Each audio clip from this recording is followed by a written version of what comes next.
Proper toothbrushing involves 4 things: a soft toothbrush, the correct angle of brushing, and brushing in a pattern.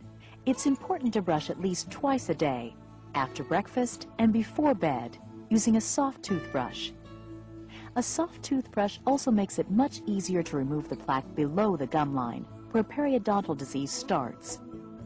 Use a pea-sized amount of toothpaste that contains fluoride. It might stop a cavity in its tracks and give you more resistance to future cavities.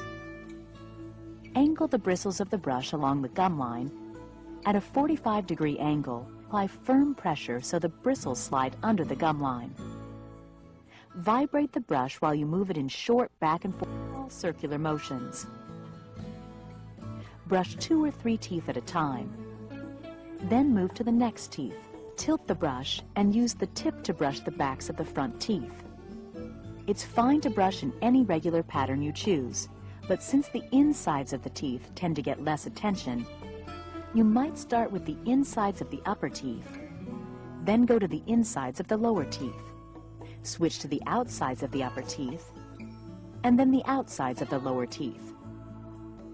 Brush the chewing surfaces of the upper teeth, then the lower teeth, and end by gently brushing your tongue and the roof of your mouth.